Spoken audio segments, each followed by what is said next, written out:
selama ini WiFi yang kita gunakan menghantarkan koneksi internet melalui gelombang Kalian radio. pasti Ini pernah ada sebuah menonton perusahaan video produsen berita, langsung yang mengembangkan baik teknologi dari menghantar televisi, koneksi internet melalui YouTube, gelombang maupun cahaya. tayangan Teknologi ini lainnya. disebut Li-Fi. Apa keunggulan serta kelemahannya? Simak liputan berikut. Atau mungkin kalian pasti pernah membaca sebuah teks berita, baik melalui koran maupun media informasi lainnya. Ya, hal tersebut adalah contoh dari teks berita. Lantas, apakah berita itu? Oke teman-teman, setelah kalian menonton video contoh berita dari Ustadzah, kalian pasti sudah mengetahui apa itu berita. Wah, jawaban yang sangat tepat sekali. Berita adalah media informasi yang aktual, terbaru, dan menarik, atau keterangan mengenai kejadian atau peristiwa yang hangat. Berita umumnya menyajikan suatu hal yang sedang menjadi perbincangan orang banyak serta aktual atau benar-benar terjadi. Cukup mudah kan untuk mengetahui apa itu berita? Sekarang kita akan belajar tentang jenis-jenis berita. Ada 4 jenis dari berita. Yang pertama adalah berita langsung. Contohnya, Bandung, 10 Juli 2021, Kompas. Evakuasi korban tanah longsor di perkebunan teh Dewata, Desa Tenjolaya, Kecamatan Pasir Jambu, Kabupaten Bandung, Jawa Barat, terhambat medan berat berupa jalan menanjak, berliku-liku, dan berbatu. Mengapa hal tersebut bisa dikatakan sebagai berita langsung? Ya, jawabannya karena jarak waktu dari peristiwa terjadi berdekatan. Yang kedua ada berita mendalam. Contohnya, masih banyaknya pengangguran yang dialami oleh lulusan sarjana di Daerah Istimewa Yogyakarta diakibatkan karena minimnya pilihan bekerja di Daerah Istimewa Yogyakarta. Kasus tersebut sudah terjadi dari tahun 2000 silam dan kasus terbanyak pengangguran dialami oleh lulusan SPD. Berita mendalam dikatakan sebagai berita mendalam karena laporan yang dimuat memiliki nilai berat atau pasti ada laporan kelanjutan dari tahun ke tahun. Yang ketiga ada berita pendapat. Contohnya, patut menjadi catatan lahirnya Undang-Undang Republik Indonesia Nomor 8 Tahun 2016 tentang penyandang disabilitas, karena menimbang bahwa sebagian besar penyandang disabilitas di Indonesia hidup dalam kondisi rentan. Ya, berita pendapat. Berita pendapat berdasarkan pendapat pribadi dari sudut pandang seseorang. Jadi, berita yang dimuat adalah berdasarkan gagasan atau sudut pandang seseorang. Dan yang terakhir ada berita investigasi. Contohnya, sebanyak 5 nasabah Bank Rakyat Indonesia atau BRI cabang Bojonegoro kehilangan tabungan hingga belasan juta rupiah. Terkait kejadian itu, Tris Wahyu Herlina, pemimpin wilayah BRI Surabaya menyebut, dari hasil investigasi, nasabah yang kehilangan uang di rekening mereka merupakan korban kejahatan skimming. Berita investigasi didasari oleh penyelidikan atau penelitian dari berbagai sumber, sehingga ia bisa dikatakan sebagai investigasi. Bagaimana? Apakah kalian cukup mempelajari tentang jenis-jenis berita? Untuk informasi lebih lanjut, kalian bisa mencari di media atau sumber yang lainnya, bisa dengan membaca atau mendengarkan video pembelajaran dari orang lain. Selanjutnya kita akan belajar tentang unsur berita. Ada yang masih ingat ada berapa unsur teks berita? Ya, tepat sekali, ada 6, yaitu 5W plus 1H. Wah, apa aja sih 5W plus 1H itu?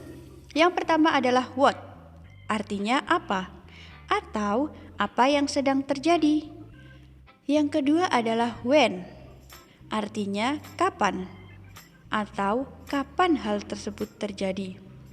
Yang ketiga adalah where, artinya di mana, kira-kira di mana hal tersebut terjadi. Yang keempat ada who, artinya siapa, atau siapa yang ada dalam kejadian.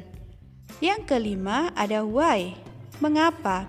Mengapa hal tersebut bisa terjadi, dan plus 1H adalah how, artinya bagaimana atau bagaimana kejadiannya. Jadi unsur-unsur berita umumnya menanyakan kira-kira informasi apa yang bisa didapatkan oleh pembaca atau pendengar sebuah berita yang disingkat dalam 5 pertanyaan dan 1 pernyataan, yaitu 5W plus 1H. Selanjutnya, mari kita simak contoh teks berita berikut. Wanita berhati mulia di Lumajang, punya panti untuk kucing telantar. Nur Hadi Wicaksono, Detik News, Sabtu, 10 Juli 2021, pukul 09.29 WIB. Lumajang. Seorang warga Lumajang menyulap rumahnya menjadi panti untuk kucing telantar. Ia yakni Prihaning Tias Widarsi, 36 tahun. Warga Kelurahan Tompo Kersan, Kecamatan Lumajang. Di sebuah ruangan berukuran 3 x 5 meter, ia merawat puluhan kucing telantar. Ada berbagai jenis kucing di kandangnya, di antaranya jenis Persian, mix, serta domestik. Ketika saya mendapatkan kucing yang telantar, saya karantina dulu di kandang.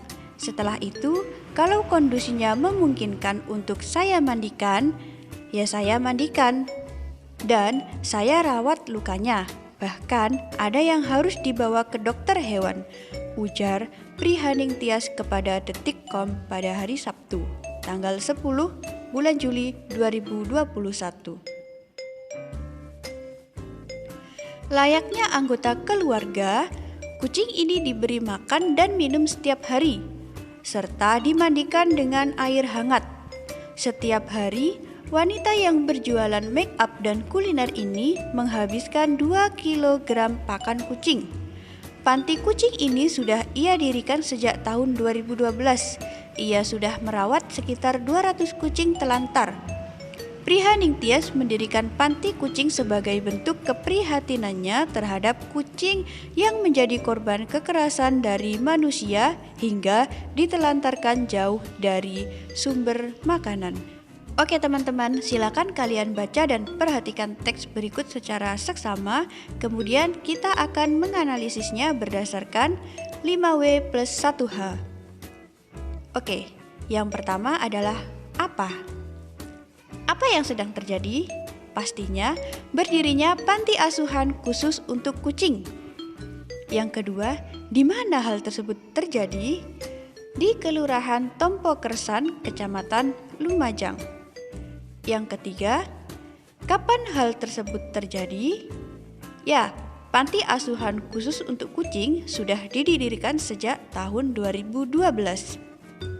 Kemudian siapa? Tentunya Prihaning Tias Widarsi atau si pendiri panti asuhan khusus untuk kucing. Mengapa hal tersebut terjadi?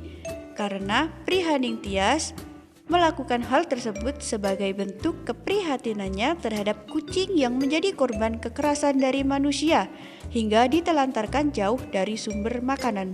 Yang terakhir, bagaimana ceritanya?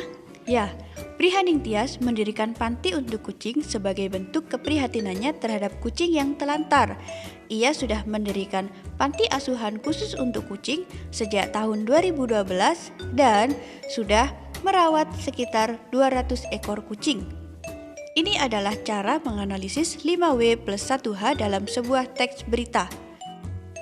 Oh iya teman-teman, ada yang lain dari Ustadzah, yaitu dalam teks berita, kita bisa menemukan sebuah topik loh. Lantas, apa itu topik? Ya, topik merupakan pokok pembicaraan subjek atau tentang hal yang ada dalam teks. Jadi, ketika kita membaca suatu teks, pasti kita akan mendapatkan sebuah informasi. Oh, tentang apa sih teks ini?